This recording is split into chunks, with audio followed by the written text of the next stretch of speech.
On the phone, we have legendary former Kentucky coach Joe B. Hall. How you doing this afternoon, Mr. Hall?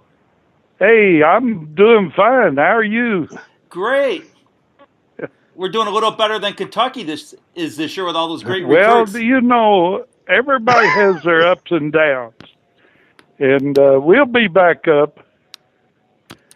This playing all freshmen, anyone that has worked with young players knows that they're very much up and down. Well, life used to be a lot simpler. You used to have the freshman team, and they had to wait until they were sophomores before they could play. But that's right. A different world exists nowadays. Were those days better when? Yeah, I think it was better, David, having freshman teams, letting them make the adjustment not only to the escalation of basketball and the competition, but making adjustments of being away from home, accelerated academics, a different social environment. Those were a lot of stresses on young people. And then you add to that big-time basketball, having to compete and protect the reputation and the tradition of a great program like Kentucky. That's an awful lot of pressure and responsibility to assume as freshmen. And it's an up and down world for them. Plus you put 20 pro scouts in the first 4 rows of the arena and know that you're there to impress them. And it means lifetime of security for you. That is just unbelievable pressure. How did you end up going to Kentucky when you played there? I was so awed. I was the youngest guy on the team. I was there with Army and Navy and Air Force veterans. That one of them had been in the German prison camp, was about 26 years old. All of them were, or several of them, were Army veterans of the Second World War. And it was an accumulation of players over a 4-year period where they hadn't been able to play. So there was just a lot of big-time tough competition at Kentucky. Well, one of your teammates, Ralph Beard, was, one of the most revered, greatest players in Wildcats history. You had Alex Broza, Wallace Jones, some pretty good talent back on. Yeah, Kenny Rollins was the captain of the team. He was an Army veteran, and Cliff Barker was the old man of the team. He had a career in Army and had been in a German prison camp. So they were a very mature group, although Beard and Jones were high school players, but they were in their junior year, the year that I was on the bench with them. What was it like playing for Adolph Rupp? It was a great experience. Coach Rupp was a man of great organization. He made the game of basketball something very important. And you learn to you get the most out of you. You learn to play at your hardest. He had great inter-squad competition that made you being as sharp as you could be every day in practice. If you didn't, you fell behind. But he was well organized for his day. He brought fast break basketball to Kentucky in an electrifying style of play that captivated the fans and made him world famous for his style of ball at that time. What made you decide to leave Kentucky for greener pastures? I wasn't getting to play. I was my sophomore year. Coach Rupp brought in something like 15, 16 freshmen, and 7 of them were guards, and they were all staters from all over the country. And I could see my playing time diminishing, and I transferred to Sewanee for the opportunity to play, and that was a great experience. Did Coach Rupp ever hold it against you that you transferred? No, sir. I went in and talked to him and told him that I wasn't helping the team and that he could have my scholarship.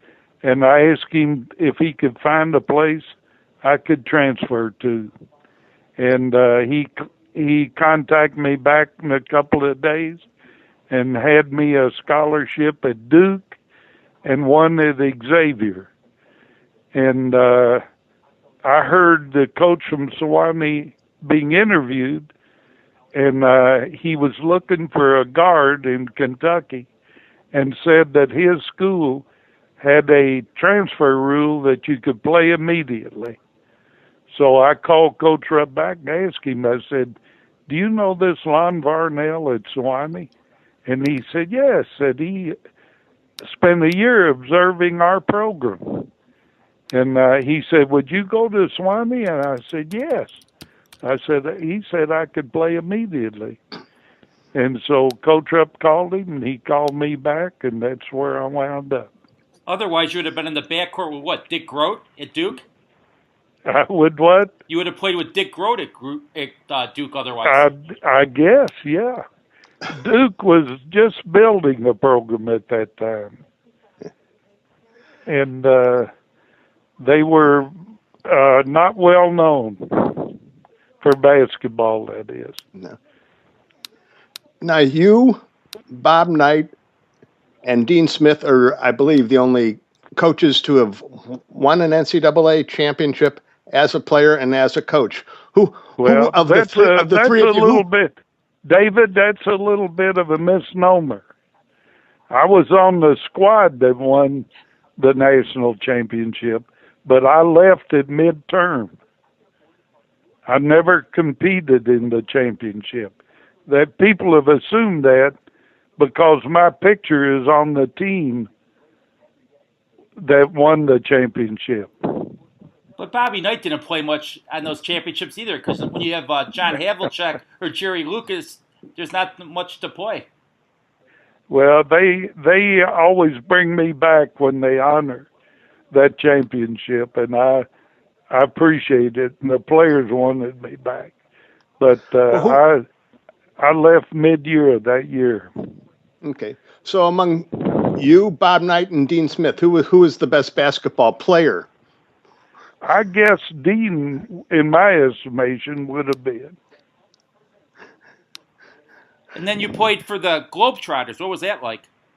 No, I didn't play for the Globetrotters. I toured with the Globetrotters. Let's get all this straightened out. Go ahead. I toured with the Harlem Globetrotters in the summer of '51, and I was on a group of players that played preliminaries. We played the local national teams in the countries where we toured. And my group played 56 games in 58 days. And we won all but 4 of them. We played in 2 international tournaments, one in Geneva, Switzerland, and one in Milan, Italy. We won the one in Geneva and beat the Italian team that had beaten us in Milan. But it was a great experience. I was on travel with Jesse Owens, who traveled with us, Goose Tatum, Marcus Haynes, Josh Grider, Sam Wheeler, Rookie Brown, all of the great Globetrotters of that era. So why did you give that up? That sounds like a lot of fun. It was wonderful, but it was just for a summer tour. As a matter of fact, we were in Nice, France, and on their way to Berlin. And the State Department called us back and took our visas up because of the Sugar Ray Robinson had a match in Berlin, and he had to get under the ring to avoid the debris that was thrown at him. And there was an anti-American feeling there. So all of us young guys that were on the touring team, they called us back, or we would have gone on and played for another month. Then you get into coaching. Where is Regis University? It's in Denver, Colorado. Okay. It was 650 students. I went there as the assistant coach, and after 1 year, I became the head coach. And at that time, we were a small division NCAA school. And after 1 year, I went major college. And I had to play a major college schedule with 650 students in the school. But we beat Arizona State. We beat Hank Iba at Oklahoma State. We beat Denver University 6 out of 8 times we played them.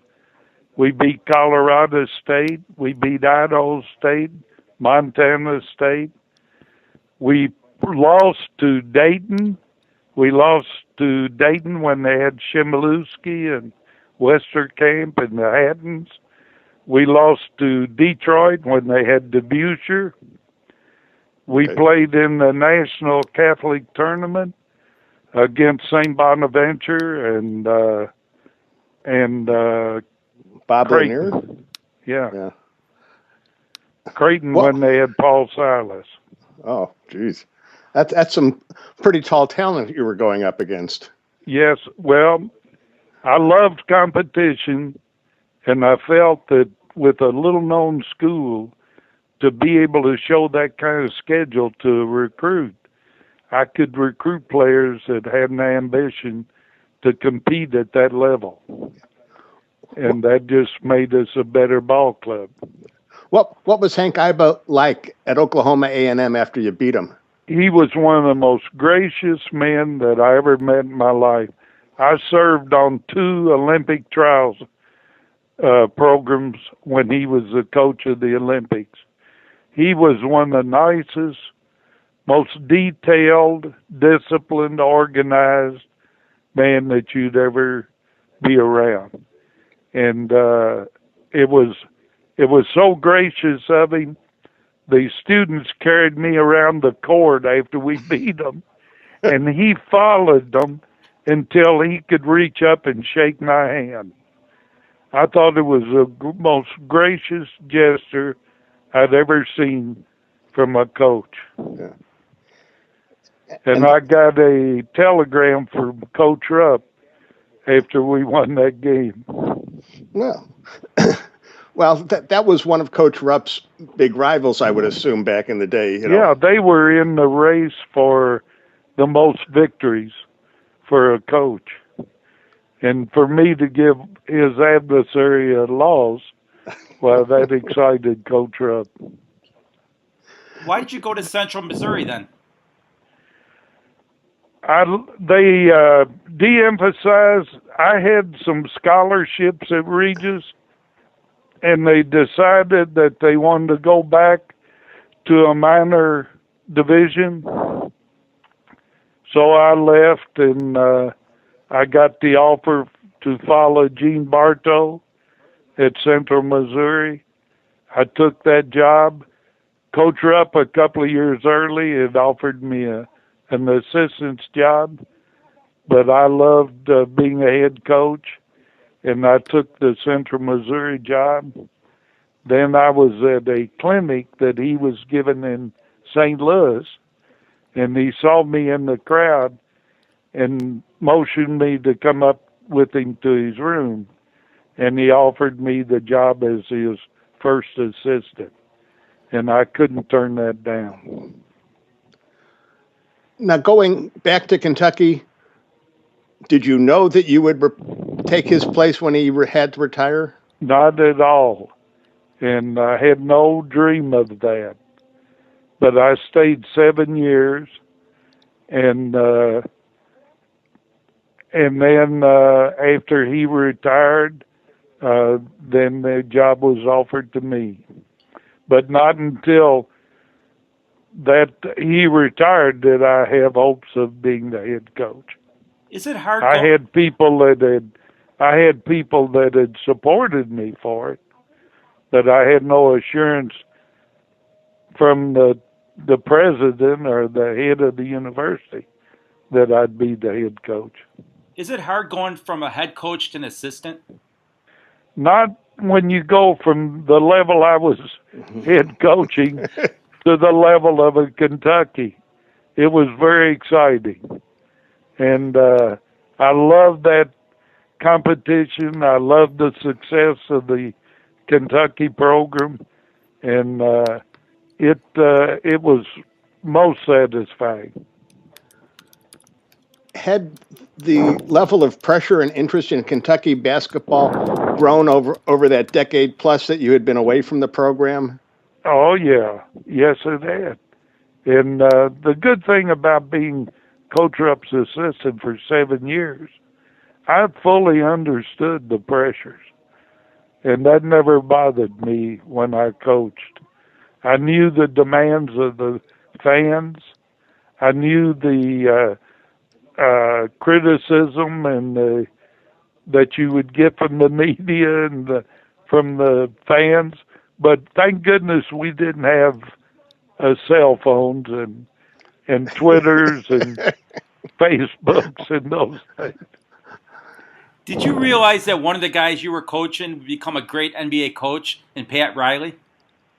I was the assistant coach when Pat and Louis Dampier, the Rupps Runts were in the national finals. It was a great experience, and they were wonderful athletes. Pat, I always said that you give me 5 Pat Rileys, and we can beat anybody in the world. He was that good of an all-around basketball player and a terrific athlete. One of great courage, one that withstood intimidation, one that was the epitome of competitor. He didn't have the wardrobe back then that he has now, did he? Oh yeah. He drove a nice car and had good dudes. He was a class act. When you were with the Olympic trials, who were some of the players that you helped coach? Well, I was with them 2 different times. I coached the Capital Federal team in the AAU finals, and Larry Brown played for Akron Goodyear, and they beat my team in the trials, and their coach became the assistant Olympic coach, and I became a trials coach. And I had Luke Whitty and James Brewer.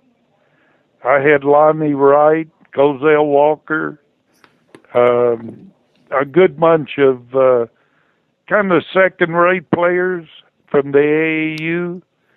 And I had several of the Phillip Oilers. I had Larry Percival. I had Bobby Rasco. And for a while, I had Jerry Shipp and Charlie Bowerman. But after a scrimmage in which we beat the AAU Stars, they took Bowerman and Shipp away from me and put them on the Stars. We were called the Stripes. You did too good a job of coaching. Yeah, but we played in Jamaica, New York in that trials in, I guess it was 64. And then I was a trials, no, wait a minute, it was 64. Then I was a trials coach in Air Force Academy, and I had, let's see, if I don't think I had a player that made the Olympic team that year, but I had Rick Washington from American U that was a great rebounder. Mm-hmm. I had Luke Whitty from Ohio State. Oh gosh, I can't remember all of them. But Swin Nader was in that group. Okay. And that was in the Olympics. Of course, Collins and Tom McMillan, and that was the team that got beat by the Russians on the controversial administration of the game that gave the Russians 3 chances. If you remember that. Right. I remember it well. Olympics. So Doug Collins remembers it well too. Yeah. Well, they never picked up their silver medal. Do you miss the days of Olympics basketball when it was the amateur players rather than an NBA All-Star team? I think it was different. And I liked it when they took the NCAA champions and the AAU champions and put them together and made a team. You had more of a team attitude than trying to work in all-stars. But the situation got so that our Olympic team was competing against what was basically professionals in Europe. And so going to professionals, I think, was a good move on our part. You were on the sidelines for the Kentucky-Texas Western championship game. Did you realize that was a historic moment? Not at all. Not any more than a NCAA final game. It was there was never a black-white mention going into that game or for years after, but it became an issue later on. But no, we didn't see it as a significant social happening. Because in Chicago, a couple years earlier, the Loyola Ramblers won the championship, and they had 4 black players start. Yes, I remember that team very well. They had a little white guard named Egan. Yeah, Johnny Egan. Yep. Johnny Egan, and you had Jerry Harkness, Vic Rouse, Les Hunter. Yeah, I remember that team very well. But we had played against African American players on many occasions, and it had never been an issue. When you got the job as a head coach, did you have to interview and go against other people, or were you handed the job? When I became the head coach, yes. I didn't need an interview. They knew me well. I don't think there was another applicant. Everybody wanted to follow the man who followed Rupp. No one wanted to be the person that followed Adolph Rupp. So I kind of had it to myself.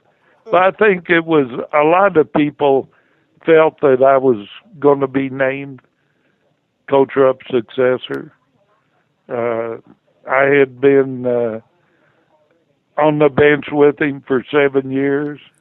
We'd had great success, and I'd done the bulk of the recruiting, and it wasn't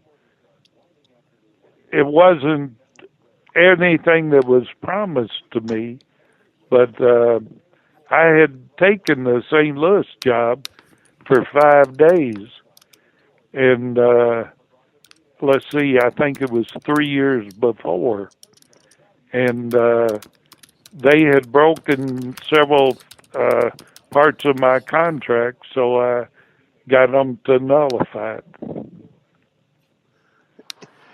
You make it sound like the transition from assistant to head coach at Kentucky was relatively painless. Is Yes. that accurate? Yeah, I think it was painless. There certainly wouldn't be anything painful about being named the head coach at Kentucky. How about from the fans? I think there was a feeling of that there was going to be failure from whoever took Coach Rupp's place. I think it was more among the opponents of Kentucky that were relieved and said, well, now this will even up the conference. Things will be easier for us once he's gone. And that was kind of a feeling. Maybe there were even some close backers of Coach Rupp that felt that whoever followed him shouldn't succeed as respect for Coach Rupp. And there was, it certainly wasn't an easy job. No, you're right. And then you were going against Louisville with Denny Crum. So you were a Adolph Rupp disciple, and Crum was a John Wooden disciple. You had a lot of knowledge you guys got from those guys. Oh, well, Denny Crum and I were good friends from the start. We crossed paths recruiting. When I was an assistant at Kentucky and he was the head coach at Louisville, I had great respect for Denny, and not only as a coach but as a human being, and we got along fine. We had such similar interests. Both of us were avid fishermen. We had both fished all over the world. We had both been avid duck and goose hunters, and whenever we crossed paths, that's usually what we talked about, was fishing and hunting.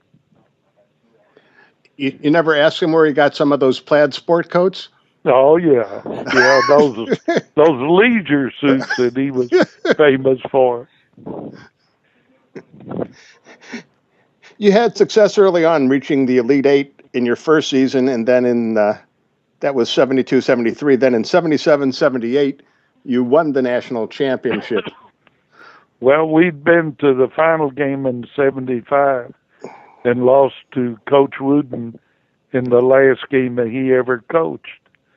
And then we won the NIT the next year with an entirely new group. And then in 77, we went to the Final Eight. North Carolina beat us. And then in 78, we went all the way. Did you realize that 78 team was good enough to win it all? I thought the 77 team was good enough. But certainly the 78 team, we got Cal Macy that year, and but we had Larry Johnson the year before, was a great guard for us, and he graduated, and Macy came in and was a great leader for us. In that championship game, Jack Givens scores 41 points, had one of the great games in title history. Was that about as good as you've seen in your career?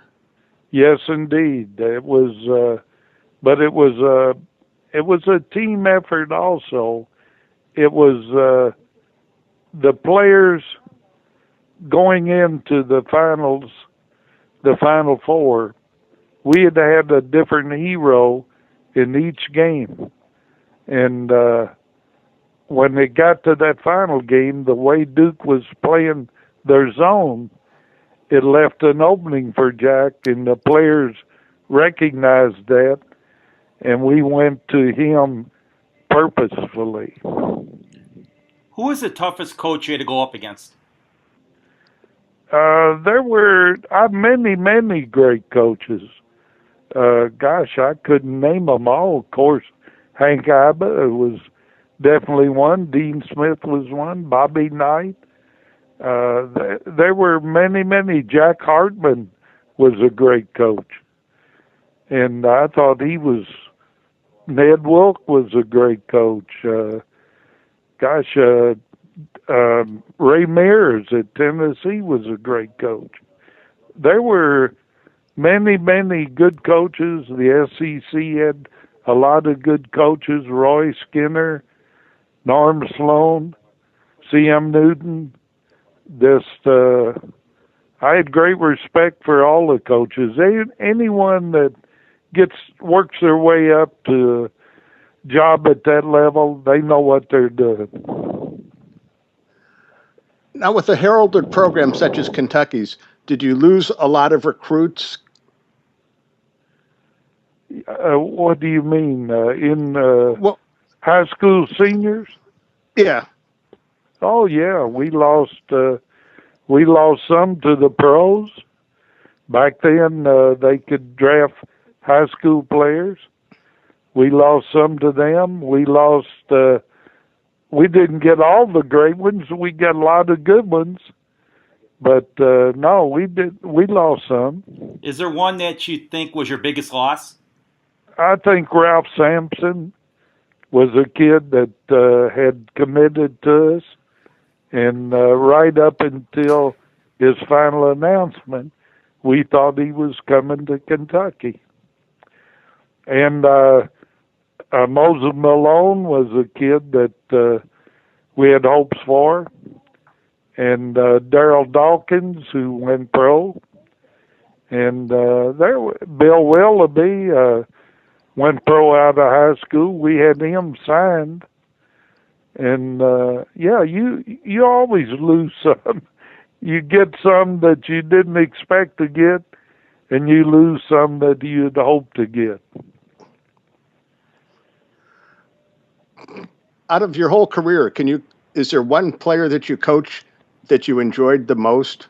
No, I enjoyed all of them.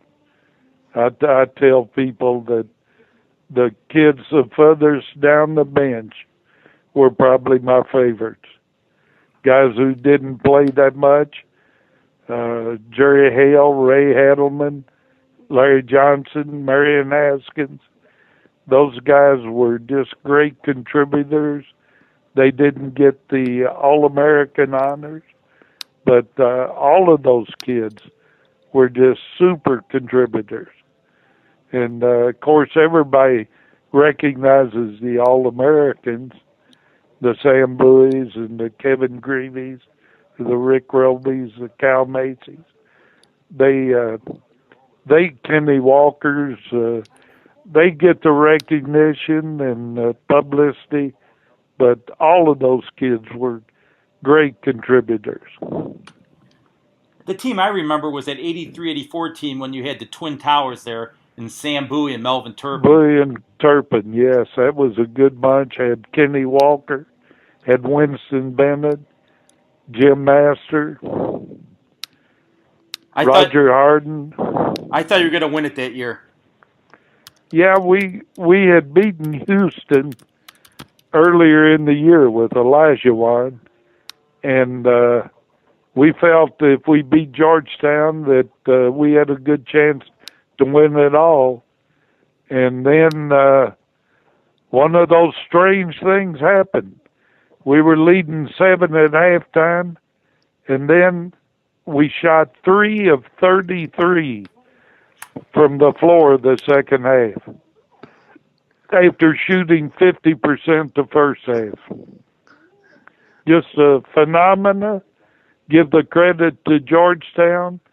They played great defense, but we missed shots that grade school kids could have made.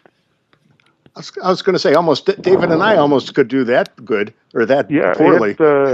I accused the physicists at Georgetown University, their professors, inventing some kind of ray that put a shield over our basket. But Raleigh Massimino got revenge on them a couple of years later. Yeah, he shot the lights out. Yeah. Well, you see games like that, and you say, okay, there's some games or some halves where everything goes right or everything goes wrong, and it's just amazing how a team can be so fantastic and then be so fantastically bad. And you say it's the same players, it's the same gymnasium, and tough to explain. Well, yeah, it's one of those things as a coach. You have nightmares waking up at night thinking about being unable to score. Could you have coached in today's game? Could what? Could you have coached in today's game? No way. Maybe if I had stayed in coaching and it evolved with the game as it has, but stepping in now, I wouldn't have an idea how to coach. The dribble drive and the pick and roll and not running set plays and options off of set offenses, I don't know if they'd work today. You never see anybody run it. So everybody's doing the same thing. So evidently defenses that force teams into playing the style that they're playing. And that's been the evolution of the game. With Kentucky, you get a lot of kids come in and they'll be one and done. And it's like the roster changes over every season instead of, every 2 or 3 seasons. Is that good for the game of college basketball? I think it's terrible, and I think it's hurt college basketball more than anything ever in the past. The game was so good, and kids were either going pro out of high school, and so then you had kids going all the way through getting their degrees, playing out their eligibility of 4 years.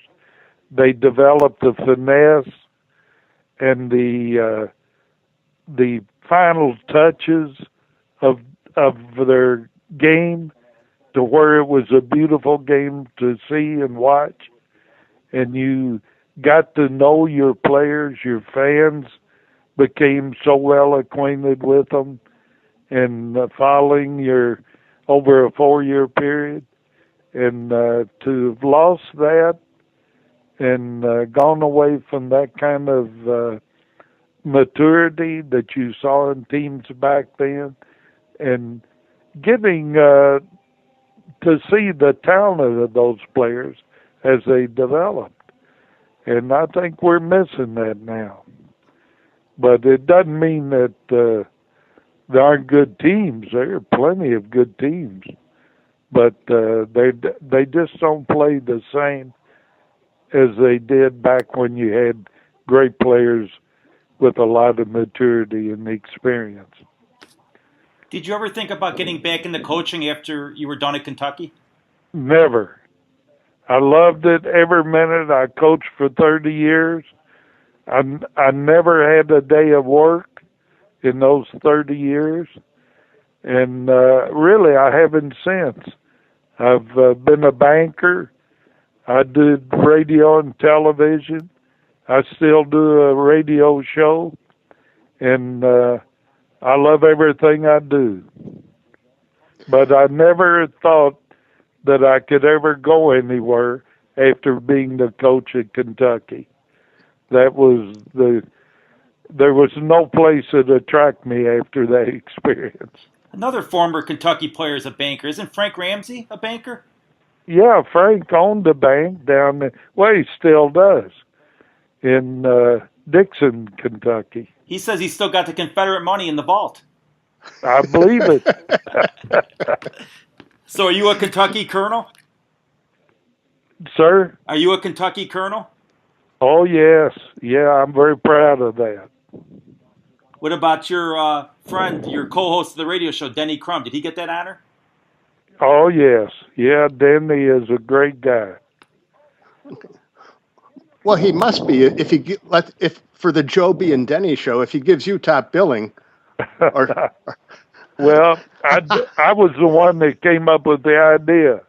oh, okay. I assume that's pretty well received show. Yeah, it's among very the popular, and we have a great time doing it. Denny and I have a lot of fun with it, and it's kept us busy. Gets me out of my pajamas every morning, someplace to go, something to do, a deadline that you have to meet, and that's been very good. The 15th of this month will be our 10th year. And you're getting honored tonight with the 1977 team, right? The 78 team. 77, 78, right. Yeah, yes. An artist has painted a picture of the team, a poster-like picture, painting, and he's unveiling that tonight before the game. And several of the 78 players are going to be there. And you also have your own statue, right? Yeah, there is a statue of me outside the coal lodge where the players live. I just can't. What's it like? What's it like to have your own statue and walk past it and say? Well, I worry about him during all this cold weather. He looks very lonely out there. He's actually in a game pose, sitting on the bench with a rolled-up program in his hand, and I think somebody ought to put a heater out there by him. They should have a statue of Adolph Rupp on one side and then eventually John Calipari on the other. Yeah, that would be nice. The Three Amigos, or not Three Stooges. Yeah. They would probably be labeled that. I just can't picture. I mean, you and Denny Crum have your own show. You're great friends. I just can't picture that work in Indiana with Bobby Knight and Gene Cady. Oh, I don't know. You'd be surprised. There is a certain camaraderie among coaches. We all suffer the same slings and arrows of outrageous fortune, and we all go through the ups and downs, and we sympathize with each other. I think that's the first time on our show we've ever had anybody quote Shakespeare in Hamlet's soliloquy. But thank you for adding a little culture to our normally culture-free show. I don't usually do that, David. Well, it showed you must have been paying attention somewhere in English class once upon a time. There's also the Joe B. Hall Award, which is given to the top first-year coach. What's it like to have an award like that named after you? Well, I think that's a wonderful award. That a young coach that steps up, distinguishes himself in his first job. I think recognizing that is something very special. Do you pick the winner? I'd have a committee that picks a winner. Thank you so much for your time. It was a pleasure talking to you. Hey, my pleasure. Have a good day. Thank you for having me on your show. Anytime. I've enjoyed it. Thank you. Likewise. Thank you.